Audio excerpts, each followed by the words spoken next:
আসসালামু আলাইকুম everyone, welcome back to my channel Muntaha's kitchen. আশা করছি সবাই অনেক বেশি ভালো আছেন। তো আজকেও হাজির হয়ে গেলাম আপনাদের সাথে খুবই সহজ একটা রেসিপি শেয়ার করতে। ভাত রান্না করার পর রাত্রে কিন্তু অনেক ভাতই বেঁচে যায়, তো সেই ভাত দিয়ে কি করা যায় তো সেটা নিয়ে অনেকেই জানেন না। সেই ভাতগুলো ফেলে না দিয়ে এবার থেকে এই রেসিপিটা বাসায় ট্রাই করতে পারেন। খেতে তো অসম্ভব মজার হয়। আশা করছি আজকের রেসিপিটা আপনাদের কাছে ভালো লাগবে। তো চলুন শুরু করা যাক। তো আজকের এই রেসিপিটা তৈরির জন্য এখানে আমি 1 কাপ আগের দিনের বেঁচে যাওয়া ভাত নিয়েছি। আপনারা আপনাদের প্রয়োজন অনুযায়ী নিয়ে নিতে পারেন। তো এবারে একটা বড় বাটিতে করে এই ভাতটাকে ঢেলে দিয়েছি।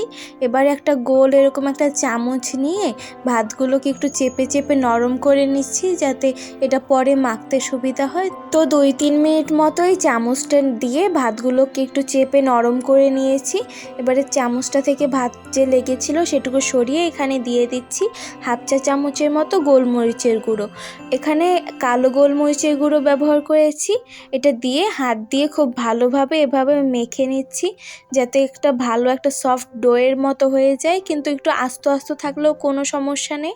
এবারে এই ভাতগুলোকে 2 ভাগে ভাগ করে নিচ্ছি। তো এই 2 ভাগে ভাগ করলাম কারণ একটাতে আমি একটু ফুড কালার অ্যাড করব। আপনারা চাইলে নাও করতে পারেন। এখানে 1-2 ফোঁটার মতো রেড ফুড কালার দিয়ে এক সাইডের ভাতগুলোকে মেখে নিচ্ছি।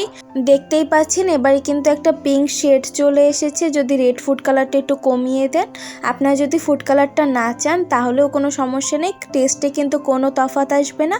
শুধু একটু দেখার সৌন্দর্যের জন্য ফুড কালারটা অ্যাড করলাম। এ পর্যায়ে এখানে একটা বড় থালার উপরে একটা গ্রেটার নিয়ে নিয়েছি। তো অল্প কিছুটা ভাতের মিশ্রণ হাতে করে নিয়ে গ্রেটারে যে বড় ফাঁকাটা থাকে সেটা দিয়ে এরকম ঝুরি ভাজার মতো করে নিচ্ছি। এখানে আমি এই থালায় কিন্তু কোনো রকম তেল ব্যবহার করিনি। যখন শুকিয়ে যাবে তখন একাই উঠে যাবে এগুলো। তো আমি এই সাদাগুলোকে খুব ভালোভাবে গ্রেটার দিয়ে ঝুরি ভাজার মতো করে নিচে দিয়ে দিলাম। তো এই পর্যায়ে যে গোলাপি রঙের মিশ্রণটা তৈরি করে রেখেছি সেগুলো একইভাবে একটা কুলোর উপরে দিয়ে দিচ্ছি। যেহেতু কুলোর উপরে দিচ্ছি তার জন্য একটা পলিথিন বিছিয়ে তার উপরে এই যে মিশ্রণটাকে ছড়িয়ে দিয়ে দিলাম। তো দেখতেই পাচ্ছেন আমার কিন্তু সবগুলো দেওয়া শেষ হয়ে গিয়েছে। এবারে আমি ছাদে সকাল 11টার সময় এগুলোকে শুকোতে দিয়েছি। এদিন রোদটা কিন্তু অনেক বেশি ভালো ছিল, তাই একদিনের ভিতরেই খুব ভালোভাবে শুকিয়ে গিয়েছে। এবারে আমি এগুলোকে ভেজে দেখাচ্ছি।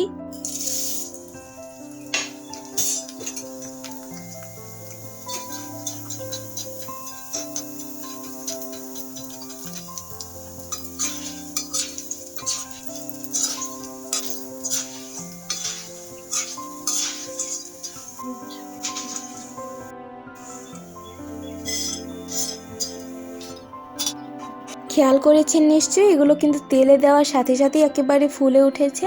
তো এ পর্যায়ে গরম থাকা অবস্থায় আমি এখানে চিনি দিয়ে দিলাম। আমি এগুলো তৈরির সময় কিন্তু ভাতের মিশ্রণে কোনো প্রকার লবণ দেইনি। তো এখানে আমি চিনি দিয়ে দিলাম। খেতে কিন্তু অসম্ভব মজার হয় চিনি দিলে।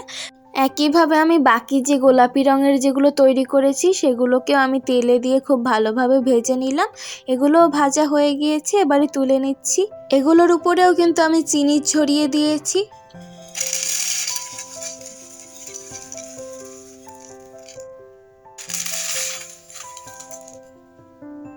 শব্দটা শুনে হয়তো বুঝতেই পারছেন কতটা কুড়মুড়ে আর মুচমুচে হয়েছে।